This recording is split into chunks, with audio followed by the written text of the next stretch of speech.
Esselamu Aleyküm ve Rahmetullahi ve Berekatuhu.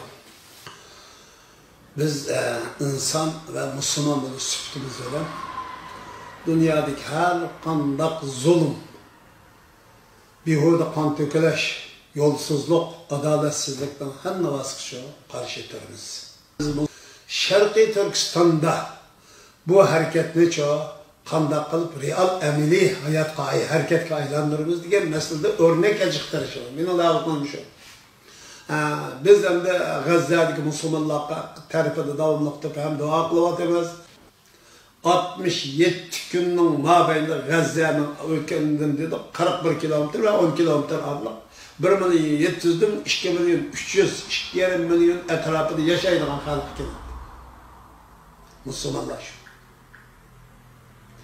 Hem de Şarkı Türkistan gelsek 1.836.000 kilometre toprak. Yer astı üstte baylık bilen tolgan, nerede su var, Xitay karşı duruş şaraitimiz nati yaxşı. Aşında turuqluq bugün çok. Xitay'ın işğalı da, xoruluşu da, meyli dini cihetin, meyli İslami ve insani barlıq taraflardan çok eğil xorluqmuş. Hem bir yerde düşman izlep verip tepki soğuşuduğun gibi. Bizning jutumuzdan düşman o'lchirib yetib boradigan gap. Meni o'tadigan gap ham bu. Bakın hoşluğunuz yaşaydı. İsrail'in kilemey Palestin'e. Fakat o uçuksuz bombardımançı aile paramıyla gelip bombardıman kılatıdı. İmkaniyet var eden zarat atmışsan buldu neydi. Hem de Xitay bizden çok hoşluğuyla turulğa düşman hem de. Ölçürüp yetipirgilik, hoşluğulap oturaqlık. Hem bu, ne hem bu desek? Evvel Xitay degan qorallık bes boğandan keyin, ama Şarkı Türkistan halkının besvağanlığını qabul qilish meselesi pek muhim oldu. Şu Xitay sepseti bilen bizden psikologiyimizni besvelalık birinci kadın. Tuprağına besveliştiğini psikoloji, roya altımızı besvelalık. Roya'nın imdeydi. Taş bilen tukum tağzı ulandı. Yanak bilen taş beraber bulandı. Bunu hükümet, biz pufra, biz yanak, biz tukum, ulu taş. Ma sepsete, Pütkül Şarkı Türkistan halkını mustemlik kıygan, mustemlik'e itaat kıygan, boysungan, yani Xitay bu düşman ölçüp yetipəsin gep kılmaz kılıvatkan, Xitay düşman hoşluğu olap çoğu meni öltə depəsin çoğu, karşı çoğu bir hareket kıldığıma avatkan nezariye sefsetin beşim şu an. Buna yenilmez güçleydi. Bunu yenilip olmaydı. Bunun karşı toğulup olmaydı. Karşı tutsak olmaydı. Bu taş, biz tuxum yamak, biz bari bir yemenemeyiz degan roh Şarkı Türkistan halkını yememetken roh mağlar. Biz bu milletin muş rohundan tamamen kutuldurup, Hamas'tan çoğu, her kanda çağınımızda çoğu teslim bulmazdık rohini çoğu, imandan ve İslam'dan gelgen, şahadı rohini çoğu, berpa kılışınız, yarışınız ve tiklişiniz, her kanda nesil muhimlikim köküp durur niyede. Gazze'ni tüp-tüz koymatemdi. Ama ruhunu tuzlayamadı. Bugün 67. gün kelgen bolsumu, bugün İsrail'e bütün dünyanın her bir siyasi, iqtisadi cihati yardım kelip turdu. Hamas şu an. Hem bir kapılı, hem bir itik, hem bir toskulluk, hem bir dinço, hem nesil etçirilmeydi. Muhimda turguluq 67 günün mabeyndi çoğu, İsrail'in zamanileşkan çoğu, bugün kompüterleşkan zamani ve uruşa takabıl turup, bugün çoğu yenilmek ile dedi. İsrail'in tankerlerini partitip atadı, onun karşı. Kançile gelen mi? Bir eşkimin eden bağı mı yok mu bilmeyiz mücahitten, bağı yok mu bilmeyiz elbette. Şu bugün dünyada çok mana men deb turayotgan İsrail'in harbiy bugünkü taraqqiyot, bugünkü harbiy sanoat bilan qorallangan bir harbiy kuchukchida taqobil turibdi. Endi biz bu ruhni yaratib Sharqiy Turkiston xalqi, Sharqiy Turkistondagi, Afg'onistondagi, Suriyadagi, dunyoning har qaysi joylaridagi mujohidlar o'zimizni müşak bir selishtirib ko'rib, mush iradaga kelsak-lamcho Xitoyni yana dikemiz. Biz taşvada dikemiz. O zaman Xitoycha tuxumga va yana qaylindi. Biz nima taş bo'lamaymiz? Nima uchun o'zimiz taş bo'lib düşmanni yaqqa va tuxumga aylantirmaymiz?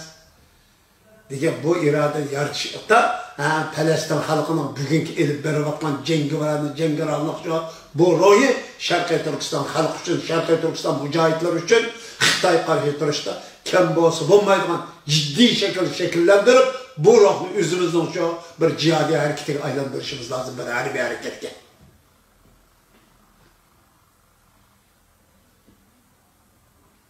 Bugün Falastin xalqini bo'ysundirmagan, Hamasni bo'ysundirmagan, İsrailga jang e'lon qildirayotgan, jihad e'lon qildirayotgan narsa mush irada, mush ruh buguncha İsrailning ustidan kelayotgan narsa bu. Buning harbiy kuchmi ishlamaylik, avomatga ishlamaylik, hech qanday narsa ishlamaylik. Unda bo'lsa bu islom va iymondan kelgan bu ruhni biz Sharqiy Turkiston xalqi qaytadan ma'naviy o'ziqqa, ma'naviy ruhga aylantirib, bu ruhni Alloh taolo ayni butkul dunyoning hamma yerdan Falastinga duo qilyapti. Shunami? Hamma yerda İsrailga qarshi Falastin xalqiga yordam beradigan bu qo'llab dunyoning hamma yerlarida. Bo'libmi? Amerika İsrailning nimasi turadi aqsda. Amerikaning eng kuchli namoyish bo'ladi. Mushu nima deymiz? Allohning yordami deymiz. Xitoy sendan qo'rqmoqchi. Mush ruhdan qo'rqadi. Mush ruhning Sharqiy Turkiston mujohidlarining ruhiy dunyosida hukmron o'ringa chiqishidan qo'rqadi. Shon Xitoy her bir kishi ayrı tilpinib, mush ruhni qabul qilmaydigan bir maxluq yasab qo'yish uchun tirishmoqda. Pishni vaziyatda. Biz bu jihatda barliq Sharqiy Turkistondagi Sharqiy Turkiston davosini qilayotgan Sharqiy Turkiston kishi va sirtidagi barliq mujohidlarimizga, qarindoshlarimizga cho'qim mush ruhga Alloh yordam berganligi, bu ruhga biz kelishimizdan lozim bo'lganligi, bu ruh her qanday harbiy kuchni yengiy oladiganligini, her qanday moddiy kuchni g'alaba qiladiganlikdan iborat bir reallikni ko'rsatib bergan. Shuning uchun agar biz Hamas qilgan ash ishdan birini ashdan yerimini bardoshlik berib qilsak, Xitoydan qancha qish ketadi? Xitoy turamdir chaqda. Mumkin emas ki. Xitoy Sharqiy Turkistonda yashash uchun, rahat ko'rish uchun chiqdi.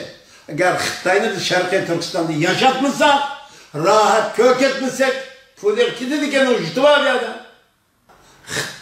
Xitoy bo'lsa hem kafir, hem mushrik, hem dinsiz, hem zalim, hem tecavüzçi.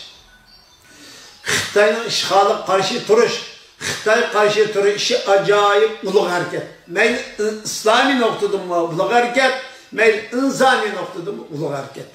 Xitoyga qarshi turishning o'zi din islomiy nuqtadan shirk qarshi turganlik bo'ladi. Dinsizlik, ateistlik, kommunizm qarshi turganlik bo'ladi. Tajovuzchilikqa, ishg'olga qarshi turganlik bo'ladi. Zulmga qarshi turganlik bo'ladi. Shirkka va nijislikka qarshi turganlik bo'ladi. Bulangchilik va qaroqchilikqa qarshi turganlik bo'ladi.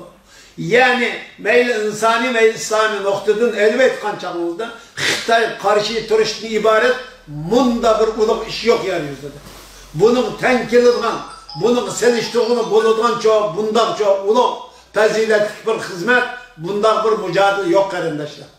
Xitoy qarshi turishning o'zi bir yigitning, bir insonning faxrlanishga tegishli eng muhim ishdan birisidir. Xitoy şu anda bize bu iş, bu fikirning umumligi, bu ishning harbiy harakat aylanib ketishidan qo'rqadi.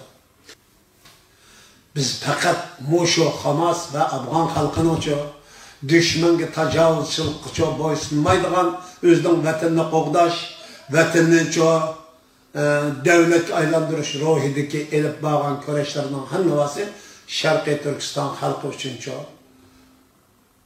eng jiddiy bir eng kuchli bir o'rnak.